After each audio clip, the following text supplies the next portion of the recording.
Depuis le 24 février 2022, la guerre en Ukraine a donné lieu à un déluge de propagande dans les médias du système. Refusant de voir les racines du conflit, de l'inquiétude russe face à l'avancée des bases américaines de l'OTAN, aux vexations meurtrières subies par les populations russophones du Donbass, les médias n'avaient qu'une seule phrase vissée à la bouche: la Russie ne doit pas gagner. La belle affaire. Cette phrase incantatoire a fait l'impasse sur tout, à commencer par la nécessité première de réinstaurer la paix. Des gamelins de plateau télé ont péroré sur la situation sur le front qu'ils n'ont jamais côtoyée. Le président Poutine, il est comme Gros Minet, il est là, cette fois-ci je vais me le faire. L'amplitude des erreurs stratégiques commises par le régime Poutine. Je regrette pour ma part que les Ukrainiens aient continué leur tentative de percer. Ils se sont trop entêtés selon vous? C'est mon sentiment, oui. Ils ont menti sur les pertes humaines colossales subies par l'Ukraine. Ils ont menti sur l'issue inéluctable de ce conflit.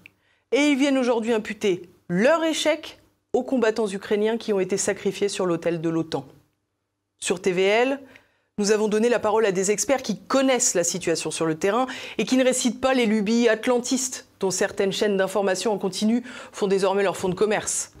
Qui a dénoncé cette boucherie fratricide depuis plus de 600 jours ?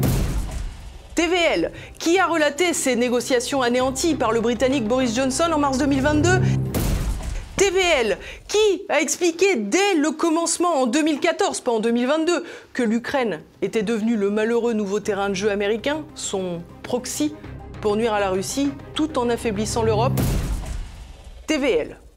Sur TVL, nous avons fait le choix de relayer ni la parole de Washington, ni la parole de Moscou. Sur TVL, nous donnons la parole à la paix. Car sans vérité, il n'y a point d'issue. Sans vérité, il n'y a point de liberté. Mais cette liberté, vous le savez, elle a un prix. Alors pour continuer de vous informer avec honnêteté, j'ai besoin de votre soutien et TVL a besoin de vous et de votre don. Alors aidez TV Liberté, je compte sur vous.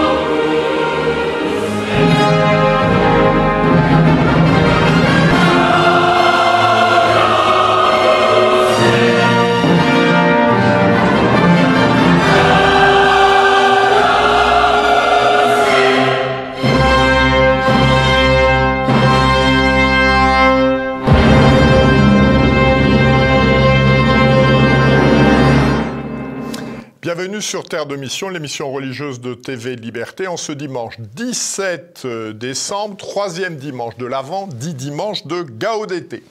3 séquences, tout d'abord une rencontre avec Jean Sévilla, qui vient de publier chez Perrin un ouvrage passionnant, cette Autriche qui a dit non à Hitler, 1930-1945. Ensuite, à l'occasion du 10e anniversaire de la fondation de l'école Saint-Martin à la Placelière, à proximité de Nantes, nous rencontrerons son directeur, monsieur l'abbé Graff. Et enfin, nous accueillerons Franck Baugin, qui est l'auteur et le metteur en scène d'une pièce qui sera jouée au théâtre Saint-Léon du 11 au 28 janvier, Essentiel.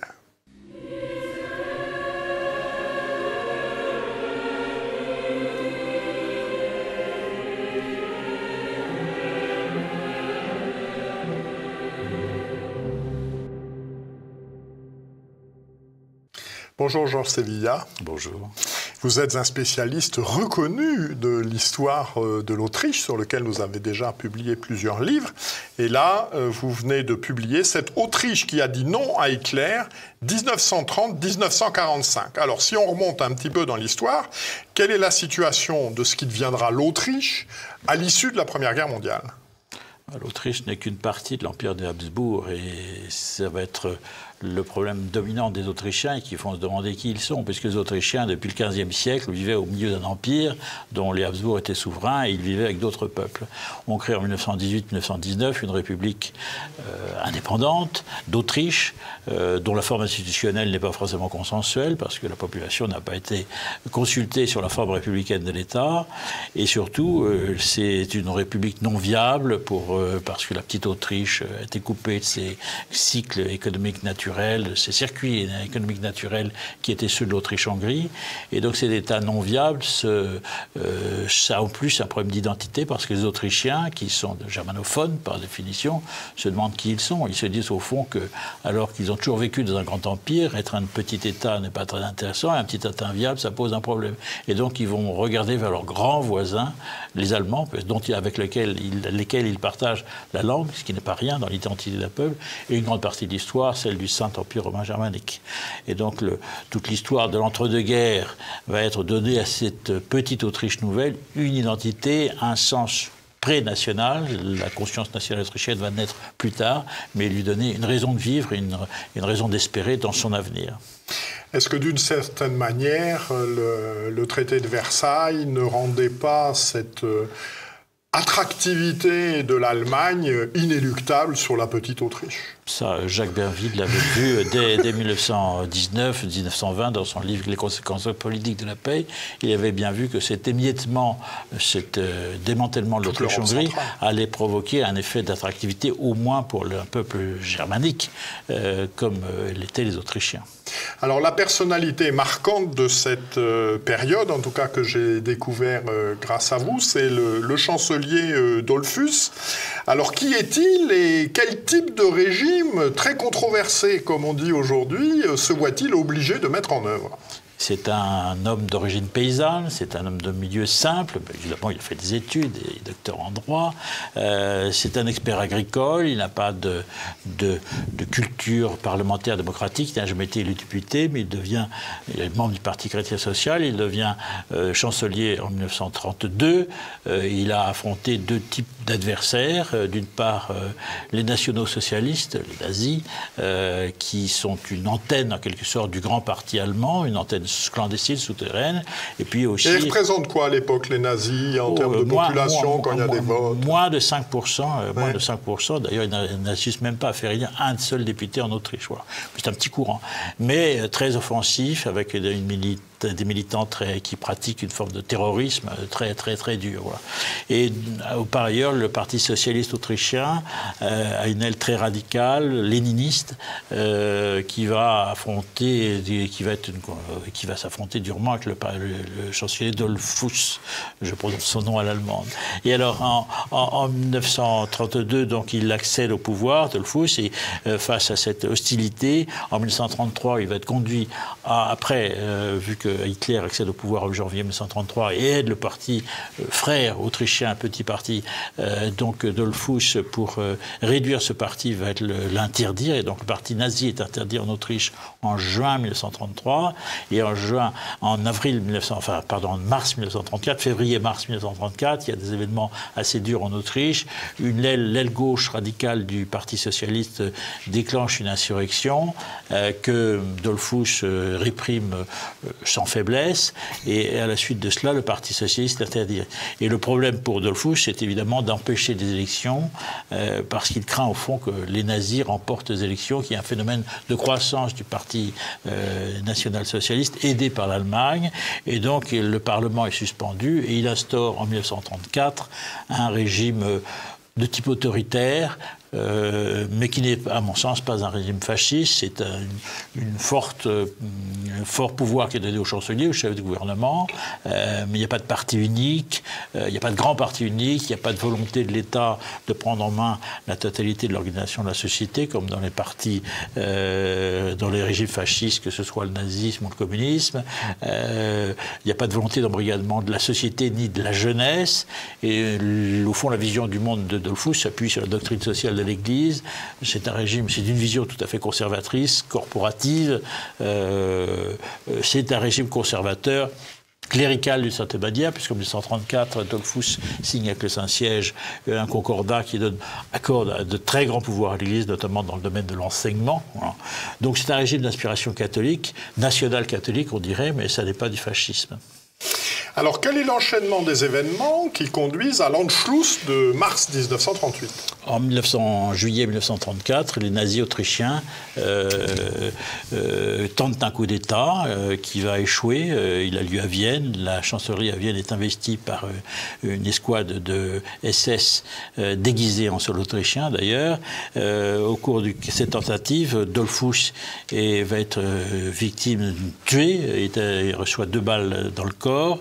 Il agonise au bout de 3 heures sans avoir reçu l'aide ni du médecin qui l'a réclamé, ni du prêtre qui l'a réclamé, ce qui pour ce pieux catholique était très grave. Mais cet coup d'État échoue parce que l'armée autrichienne va reprendre le contrôle de la chancellerie et les putschistes vont être condamnés et plusieurs vont être condamnés à mort, notamment l'assassin de Dollfuss. À la suite de cela, de 1934, lui succède le chancelier Schuschnigg, nom difficile à prononcer pour les Français, qui a au fond les mêmes idées que Dollfuss, mais pas le même caractère. C'est un homme intellectuel, de petite noblesse, un homme un peu introverti, et qui est surtout habité par cette idée qu'il y a quelque chose de la part commune de culture des Allemands et des Autrichiens, fait qu'au fond, ce sont 2 peuples frères. C'est une idée qui est un peu née du Saint-Empire romain germanique, pour Schuschnigg, qui est un patriote autrichien, mais au fond, la quintessence de la germanité, Schuschnigg est très anti-nazi, mais pour lui, du moment que Berlin est passé aux nazis, ça veut dire que la ville centrale de la civilisation germanique, c'est Vienne maintenant. Voilà. Et donc, dans cette perspective-là, il a du mal à concevoir un affrontement direct. C'est un homme qui a plutôt porté au compromis. Il fait des compromis, des faits. Et en juillet 1936, il est obligé de faire un compromis qui va lui faire entrer au gouvernement autrichien un ami du national-socialisme, c'est Seyss-Inquart, qui va jouer un rôle plus néfaste évidemment plus tard, mais la pression est constante. En début 1938, Schuschnigg est convoqué par Hitler à Berchtesgaden, au Ninègle du Berghof, et là on lui met une sorte d'ultimatum, un pistolet sur la tempe en quelque sorte. C'est une séance terrible parce qu'alors qu'il est chancelier et Premier ministre d'un État souverain, on lui donne des ordres. Et le malheureux n'a pas d'autre issue parce qu'il n'a pas d'aide internationale. Mussolini, qui était un ami de Dollfuss, maintenant s'était retourné vers Hitler. Londres et Paris, appelés au secours, ne font rien pour l'Autriche. Donc l'Autriche est seule. Et donc Schuschnigg se résout à ce compromis qui fait entrer au gouvernement des hommes liés au national-socialisme. Mais finalement, au bout de quelques jours et quelques temps, il se reprend. Il décide de convoquer un référendum pour le 13 mars 1938 où les Autrichiens doivent dire oui ou non, voulez-vous une Autriche indépendante?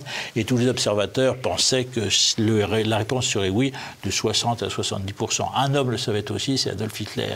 Et donc il décide de lancer l'armée allemande qui envahit l'Autriche le 12 mars 1938 de façon à ce que ce référendum n'ait pas lieu. Et ensuite les nazis vont organiser leur propre référendum le 10 avril 1938, mais qui est un référendum truqué qui va donner 99,7% de oui, donc une approbation, mais qui aurait été une approbation truquée parce qu'on sait que c'était pas un vote sincère.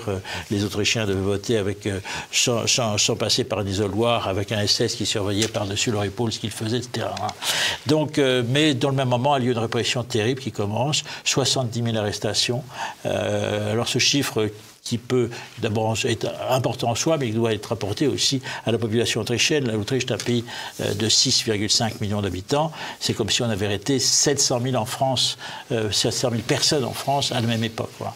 Donc répression très forte, et l'État autrichien disparaît, l'État autrichien est disparu, il est dissous, l'armée autrichienne est dissoute, l'administration autrichienne est dissoute, etc. L'Autriche n'est plus qu'une province du Reich, et à l'intérieur de cette province du Reich, il va exister une résistance. Alors évidemment, il y a une partie de la population qui a accueilli Hitler parce qu'avec l'espoir que cet homme allait apporter à leur petit pays qui était où le chômage pesait beaucoup, qui allait apporter un nouvel espoir. Beaucoup d'Allemands au début ont cru en la nouveauté de ce qu'allait apporter Hitler. Les Autrichiens, une partie des Autrichiens ont cru aussi, celle qui n'était pas victime de la répression. Mais dans ce pays, surtout à partir de la guerre, surtout à partir de la répression qui va être menée par les nazis contre l'Église, eh bien, il va y avoir une résistance qui va naître, formée par des petits réseaux de gauche ou réseaux de droite. Il y a une résistance socialiste et communiste. Il y a aussi une résistance patriotique menée par des conservateurs, des catholiques, des monarchistes. Merci beaucoup, cher Jean Sévilla. Donc, je renvoie nos téléspectateurs à votre ouvrage, qui m'a vraiment passionné. J'ai appris beaucoup de choses. C'était très intéressant. Cette Autriche qui a dit non à Hitler. Et puis également, dans un autre registre, vous avez parlé de la résistance autrichienne au nazisme. On ne peut pas ne pas faire référence à ces deux films cultes que sont La Mélodie du bonheur, donc la famille von Trapp, et puis Une vie cachée, qui est la vie de Franz Jagerstatter. Merci beaucoup, cher Jean. Merci. Merci.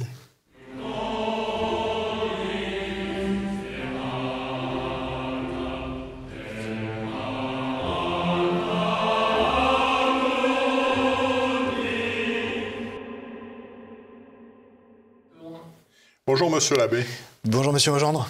L'école Saint-Martin de la Placelière a fêté cette année son 10e anniversaire. Alors, quelle est l'origine de ce projet? Alors, il y a une double origine, j'ai envie de dire. C'est d'abord les parents de la région nantaise qui se regroupent et qui, surtout depuis plusieurs années, du temps où monsieur l'abbé de Larocque est prieur à Nantes, cherchent à monter un collège, notamment. Alors, dans un premier temps, l'abbé de Larocque visite une propriété qui s'appelle la Placelière, qu'il destine plutôt aux dominicaines. Et puis, Saint-Martin vient mettre son grain de sel, parce que le 11 novembre, il y a 2 dossiers qui sont débloqués. Le dossier financier, où la Maison Générale de la Fraternité Saint-Pédis donne son accord pour valider le financement de cet achat. Et le même jour, les administrations des hôpitaux de Nantes débloquent le feu vert pour que le dossier puisse être déposé, qui normalement était bloqué. Donc ce projet peut finalement se réaliser, et initialement avec 45 élèves. Donc une première rentrée qui correspond aux attentes des parents, avec des classes du CM1 à l'époque jusqu'à la 5e. Alors, l'école s'appelle Saint-Martin, je suppose que c'est en raison de ce que vous venez de nous dire. En fait, il y a évidemment tout ce qu'on a dit sur le rôle de Saint-Martin, et à ce moment-là, monsieur l'abbé de Larocque ne va pas lui-même être directeur, mais il fait le vœu à Saint-Martin de lui ériger une belle statue dans la cour d'honneur de l'école. Et donc, c'est pour ça que tous ceux qui viennent aujourd'hui à l'école de la Placelière voient Saint-Martin qui les accueille à cheval, faisant la charité aux pauvres d'Amiens. Tout le monde connaît l'histoire. Et en même temps, eh bien, il y a évidemment toutes les vertus, on peut dire, que Saint-Martin lui-même nous enseigne, que ce soit la charité, la droiture et le sens de l'honneur, cette idée d'évangéliser, d'être apôtre, de suivre le Christ finalement, se faisant attentif à tous, que ce soit parmi les pauvres ou parmi les honneurs finalement, être capable de vouloir le bien de tous, et c'est ce qu'on essaie d'inculquer à tous les élèves que nous avons à l'école aujourd'hui. Alors, quelles sont les caractéristiques, comme on dit aujourd'hui, de votre projet pédagogique pour une école qui s'adresse aux garçons, si j'ai bien compris? Alors, majoritairement, mais depuis l'année dernière, nous accueillons aussi des filles en petite et moyenne section de maternelle, mais on y reviendra. Alors, notre projet pédagogique, c'est d'abord la liturgie. Messire Dieu, premier servi. Et donc, évidemment, une liturgie belle, traditionnelle, puisque nous sommes de la Fraternité Saint-Pédis. Donc, nous avons à cœur de transmettre la doctrine et la liturgie traditionnelle, à laquelle les enfants participent par le chant, le service de messe, la sacristie. Ils sont investis, ils sont en responsabilité. C'est le deuxième axe, c'est-à-dire qu'on cherche vis-à-vis des garçons à leur donner toujours la possibilité d'exprimer leur talent, et aussi d'apprendre à les diriger en quelque sorte, soit pour proposer des choses, soit pour eux-mêmes diriger protéger des camarades. Et donc, on retrouve un petit peu la mentalité qu'il y a dans le scoutisme, où les plus grands forment un peu les plus jeunes sur les services, les plus anciens ont appris des plus grands, et ils vont transmettre à leur tour. Donc, cette idée du sens de la responsabilité, qui pour nous compte énormément. On sait qu'on vit dans un monde aujourd'hui où personne ne veut vraiment assumer de responsabilité, et je pense que la force d'un jeune catholique aujourd'hui, c'est d'être celui qui va être prêt à prendre ses responsabilités, malgré, entre guillemets, les risques que ça peut comporter, ou la difficulté, la charge que ça représente.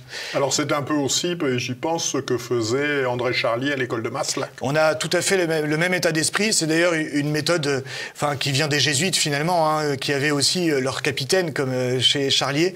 Donc, au final, nous n'avons rien inventé. On est des nains sur des épaules de géants, et si on est dans les traces justement de cette pédagogie traditionnelle, on a la garantie d'avancer dans la bonne direction. Dans notre projet pédagogique, on a vraiment à cœur d'avoir un esprit de famille aussi dans l'école. Alors ce que j'ai dit correspond à ça, puisque il y a cette responsabilité, mais il y a aussi cette attention. On a finalement les plus grands qui sont des grands frères par rapport aux plus jeunes élèves, et on sait que c'est pas toujours une gageure avec des adolescents. Voilà, il y a un travail de fond à faire, mais au final, l'abbé Lajoanie, qui a fondé l'école, comme nous le disions, eh bien, l'abbé Lajoanie avait une petite phrase qui résume bien cet esprit de famille. Il disait « En famille, je suis fier de mon école, et à l'école, je suis fier de ma famille ». Et finalement, c'est un peu l'esprit de famille qu'on a à la Place Ollières, et que les anciens nous manifestent en revenant volontiers, en continuant de se sentir concernés par ce qui se passe à l'école.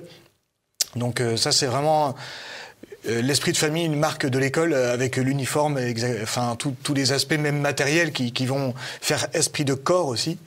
Et puis le dernier aspect qu'on peut souligner, c'est la volonté de ne pas sélectionner, on peut dire, sur un niveau scolaire très élevé, mais d'abord de se dire: nous accueillons tous les enfants de bonne volonté et les parents qui soutiennent notre projet pédagogique. Et avec les implications à la fois religieuses, d'investissement intellectuel, parce qu'il faut quand même pousser chaque garçon à progresser, et puis que chaque enfant qui est là soit volontaire pour donner le meilleur de lui-même. Et ça se concrétise par à la fois l'attention des professeurs pour accompagner les élèves. Et donc, à la sortie de la 3e, pour vous donner un exemple, ça fait 4 ans que je suis directeur, et 4 ans qu'on nous avons un tiers de nos élèves qui part en section professionnelle. Ça veut dire que c'est au moins ce nombre-là qui ne va pas aller au bac général. Et donc forcément, ça veut dire que pendant le collège, ils vont peut-être être moins spéculatifs, et on va avoir le souci, alors dans ce cas-là, de leur proposer des projets. Je me rappelle d'un élève qui était venu me voir en me proposant de monter une clôture et d'installer des moutons dans le parc de l'école. C'est lui qui a pris l'initiative, il est venu me proposer ça avec son équipe, et j'ai dit super, allez-y, feu vert, très bonne idée, faites-moi un budget, dites-moi ce que ça va représenter en termes d'organisation, est-ce que ceux qui vont vous succéder dans l'équipe vont être capables de continuer le projet, ou est-ce que c'est que vous qui êtes capables, etc. Et à la fin, un peu plus tard dans l'année, il avait des difficultés en classe. Et je lui dis, mais vous découragez pas. Vous avez monté une clôture de 500 mètres, vous n'avez pas eu de note pour ça. Mais c'est ça que vous savez faire, vous êtes bon, allez-y.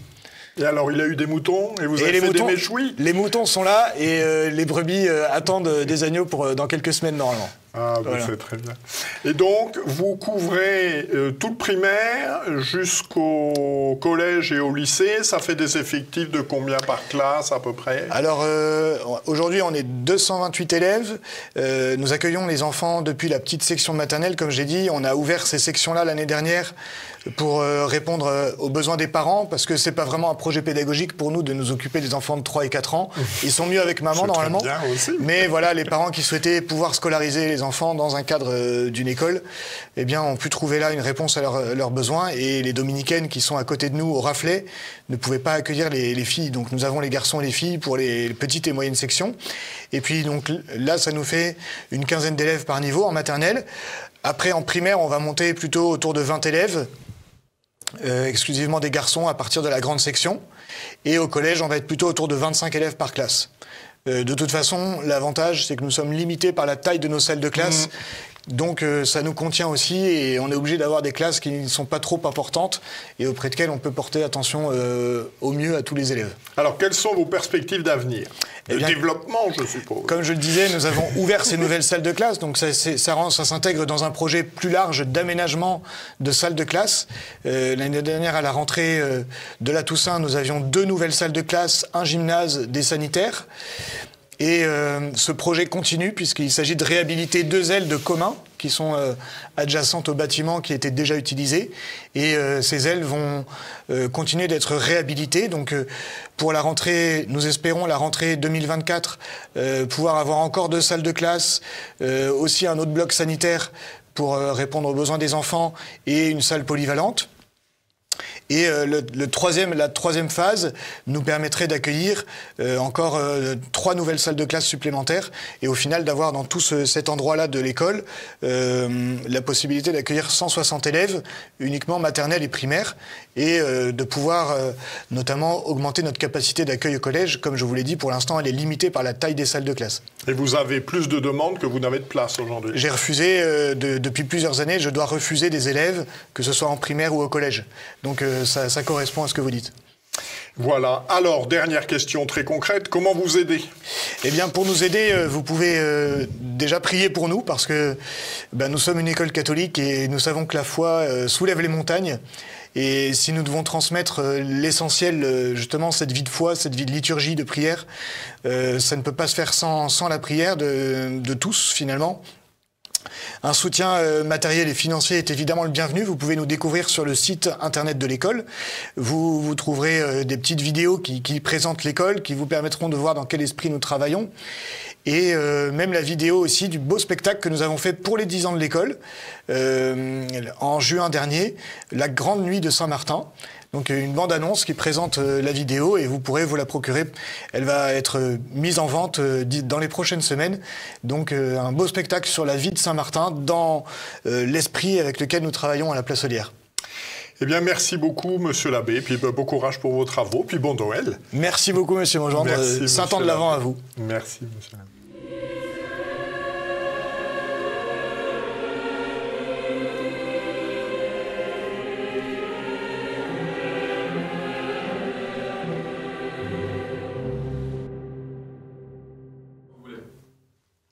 Bonjour Franck Baugin.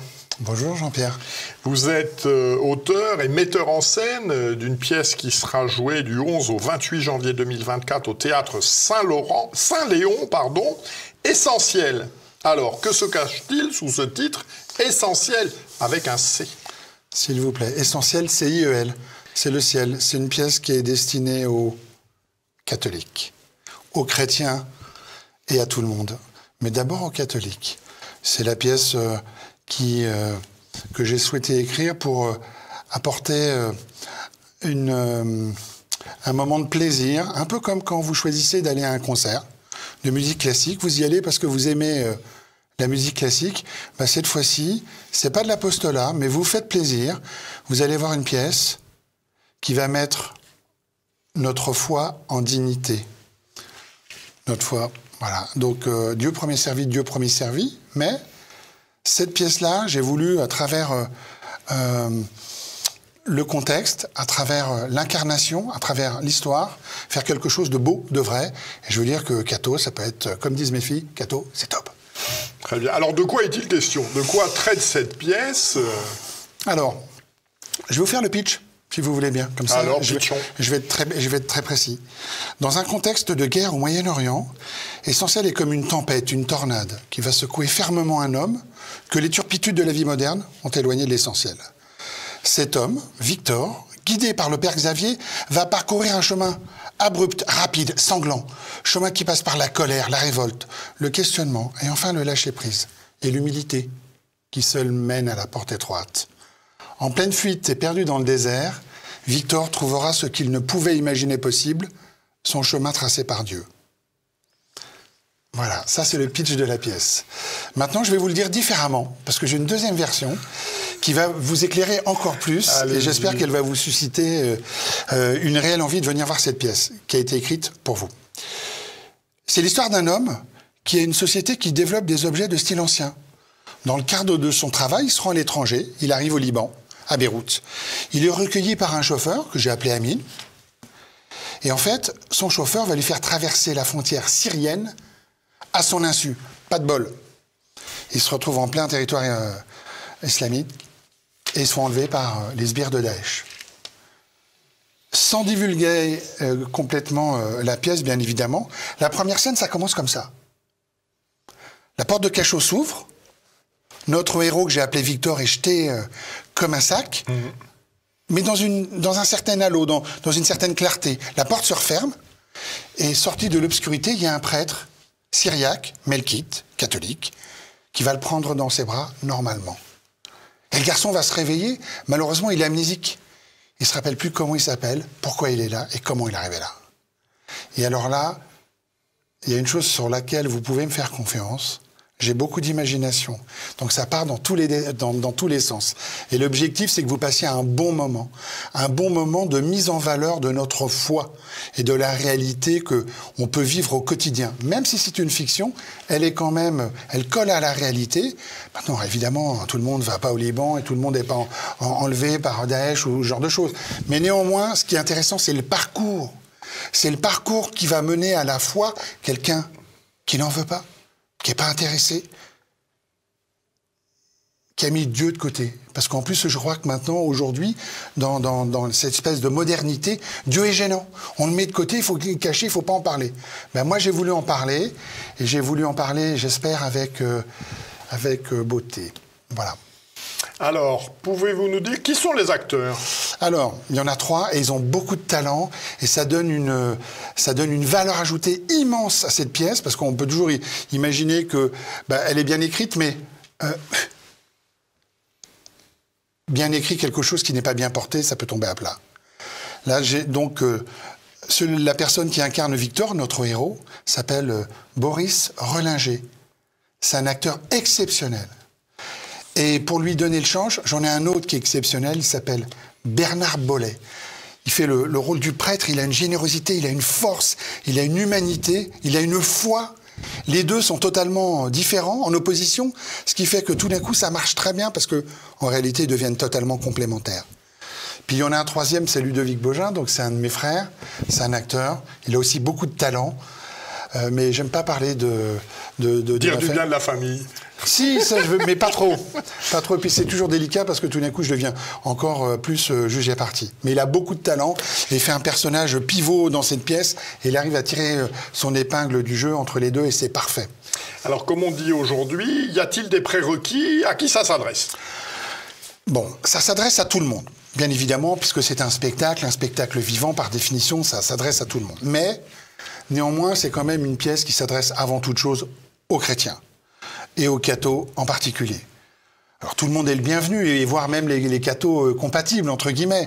Je rappelle, c'est pas mon boulot, je ne vais pas remplacer les prêtres, même si on peut participer à la foi et à la transmission de cette foi, et ce partage, la foi jaillit. Mais là encore, c'est un cadre, c'est écrit pour... Je vais passer un bon moment, où on va aller voir le spectacle, et où on va aller voir la pièce essentielle en se disant on va être traité et on va mettre notre foi en dignité. Donc j'essaie de montrer que c'est beau, c'est vrai, c'est réel et que vous choisissez de passer un bon moment, voilà. Parce que souvent, je dirais que dans le monde artistique, les cathos sont un peu décriés, un peu mis de côté, on est un peu la 5e roue du carrosse. Moi, je vous démontre le contraire. Venez voir la pièce. Du reste, je vous invite. Vous êtes gentil. Alors, concrètement, comment s'y prendre si on veut venir? Ça passe où, quand et comment s'inscrire? C'est très simple. Alors, il y a plusieurs façons. D'abord, vous venez au théâtre, directement, si vous voulez.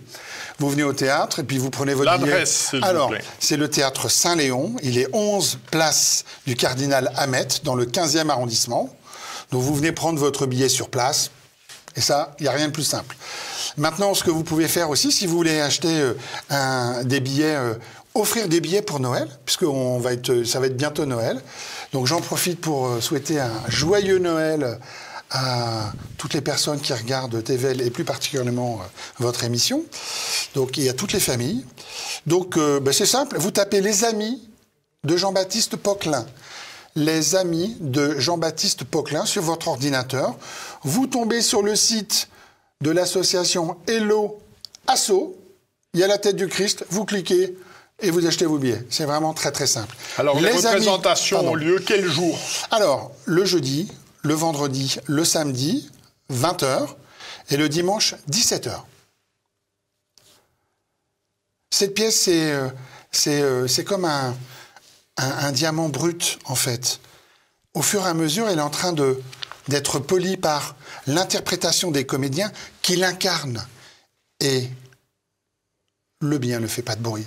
Et vous verrez que ce silence ne sera pas assourdissant, sera juste magnifique.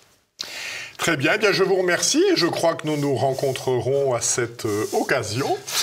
J'y compte bien, vous êtes invité. Voilà, merci beaucoup, c'est moi qui vous remercie. Je vous en prie. Cette émission s'achève. La semaine prochaine, c'est mon ami Guillaume de Thieulois qui l'animera. Je continue à vous souhaiter une bonne fin d'Avent. Et d'ici là, que Dieu qui est Père, Fils et Saint-Esprit nous garde. Bon dimanche et bonne semaine à tous. Merci beaucoup. Bon dimanche et joyeux Noël. Merci beaucoup. Je vous en prie.